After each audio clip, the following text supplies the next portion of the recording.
Hello and welcome to this video presentation on working through tensions in supervision, power and hierarchy. My name's Anita Volkert and I'll be presenting today.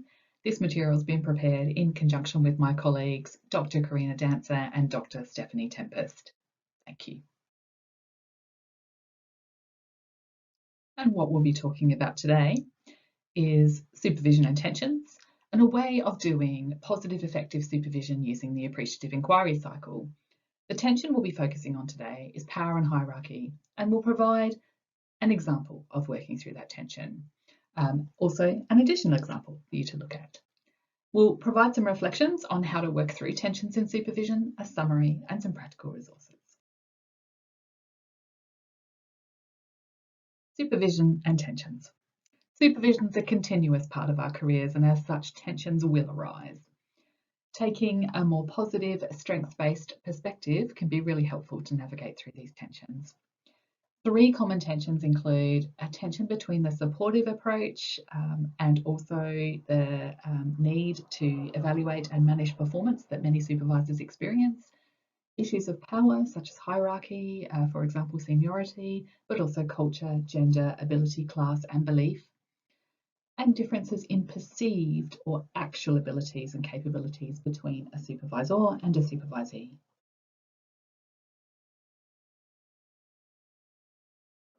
The appreciative inquiry cycle is a way of doing effective supervision. There are 5 steps to the appreciative inquiry cycle. Number 1, define. So what is the specific situational context that we want to address and understand better, or perhaps change? Discover, step 2. So what information do we need to gather? What do we need to know? What are the key factors, strengths and challenges that influence the current state? Dream. So actually, how would we envision the ideal situation or desired outcome? What would it look like if everything was working optimally? Design. What are the specific steps and actions that we can take to move from the current state to the ideal state? What strategies, resources, changes are necessary for the desired outcome? And how can we plan and organise these actions? What commitments do we need to make? What supports do we need to harness in order to implement these changes?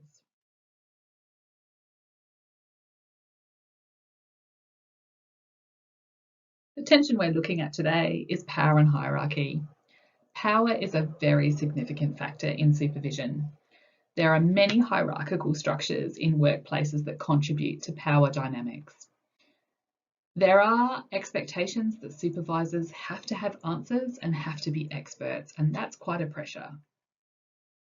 It's a pressure to make correct decisions, and supervisors may feel frustrated if supervisees don't follow their advice.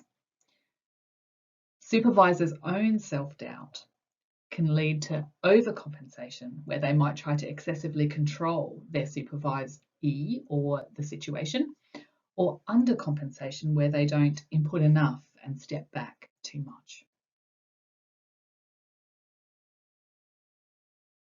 So let's look at an example of working through this tension, navigating power and hierarchy in supervision using an appreciative and strengths-based approach. So in a large healthcare organisation, Irma is a newly hired allied health professional and finds herself struggling with the tension arising from power dynamics. As a recent graduate, Irma feels intimidated by the more experienced allied health professionals, finds it really challenging to assert herself and contribute her own ideas and perspectives during team discussions and decision making. The organisation has a hierarchical structure and senior allied health professionals hold authority and are often seen as the decision makers. Irma is very hesitant to challenge their ideas or offer alternative viewpoints due to that perceived power imbalance.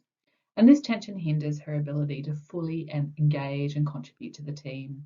And ultimately, that impacts her personal growth and professional growth and development.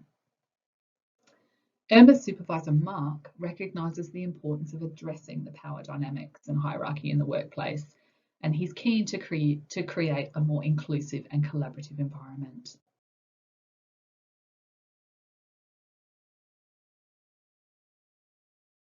So let's work through the 5 stages of the appreciative inquiry process. Stage number 1, define. So Mark and Irma define the issue by openly discussing the power dynamics and hierarchical structure in the organisation.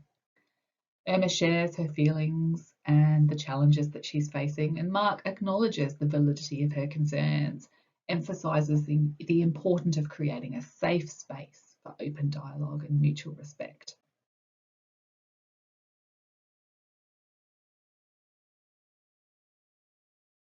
Step 2 of the appreciative inquiry cycle, discover what's working well, strengths and capabilities. Mark encourages Irma to reflect on her own strengths and capabilities. Irma thinks back to examples from her university education and her previous employment and her time of actively contributing to a team in those settings. They explore times when Irma's unique perspective and fresh ideas added value to the current team that she was in. They discuss the importance of embracing diversity of thought and the benefits it brings to the organisation.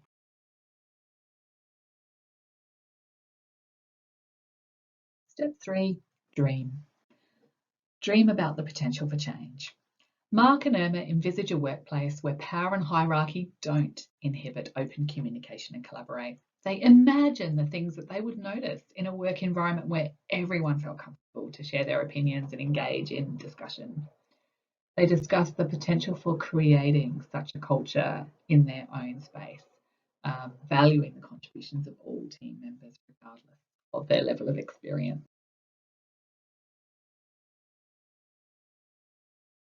Step 4 is to design the next steps to get closer to the dream. Mark and Irma discuss the strategies that they could use to address the power dynamics and promote a more inclusive workplace. They explore opportunities for Irma to gradually assert herself and participate in team discussions, and Mark providing guidance on effective communication techniques and building confidence to support that. They also discuss the importance of mentorship and peer support in navigating the structure and ways that Irma could use what the organisation has to offer. Mark acknowledges that this is something he will also raise with the wider team. Step 5 is deliver on the plan. Mark encourages Irma to put the strategies into practice. They review and debrief Irma's experiences and discuss the successes and challenges along the way. Mark continues to provide feedback and support and guides Irma in navigating the power dynamic while ensuring her voice is heard and respected. Gradually, Irma gains confidence in expressing her ideas and perspectives. She actively contributes to team discussions. She respectfully challenges assumptions and she offers innovative solutions. The organisation starts to recognise the value of her perspective and through that diverse perspectives, leading to a shift in the team's dynamics and their decision-making processes. Next, please read The Reflective Story by Sarah Harvey, box 88, page 181 to 182 with chapter 8 of Supervision for Occupational Therapy, and The Reflective Story by Suhaila Mohammed, box 810, page 184 to 185.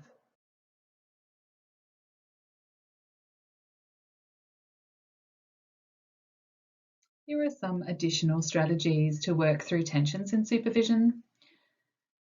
The first of which is to establish an open and supportive environment. That's a key responsibility. It's helpful to be transparent, so as honest as possible, and set clear expectations and establish clear expectations. This helps address tensions proactively before they arise. Acknowledge and utilise power to create opportunities. So be aware of power dynamics and use them in a positive manner.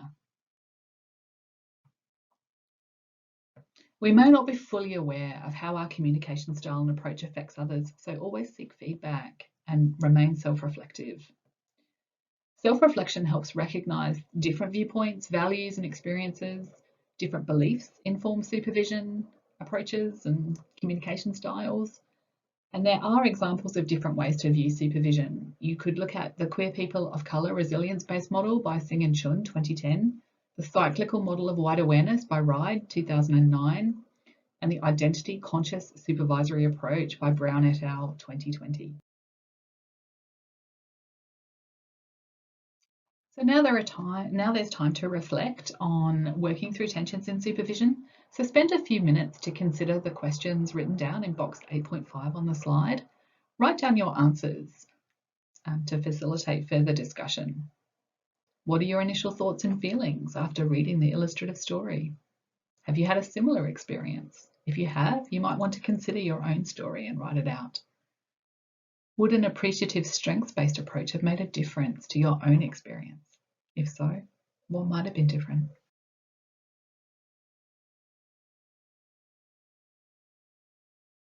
In summary, acknowledging and using power can create opportunities for the supervisee's growth and development. Using positive supervision and a strengths-based approach can help a supervisee navigate power and hierarchy in organisations. Our own communication style and approach can impact others in ways we may not be fully aware of. Engaging in self-reflection allows us to understand different viewpoints, values, experiences, recognising that various beliefs inform supervision approaches and communication styles. There are different models and approaches to supervision that consider diverse perspectives, such as the Queer People of Colour resilience-based model, the cyclical model of wide awareness, and the identity conscious supervisory approach.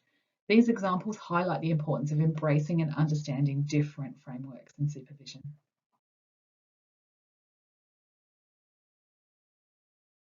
Please be aware of the practical resources available from the following web links that are placed on this slide, including our podcasts, which you can download from Spotify and listen to from the Spotify link on this slide.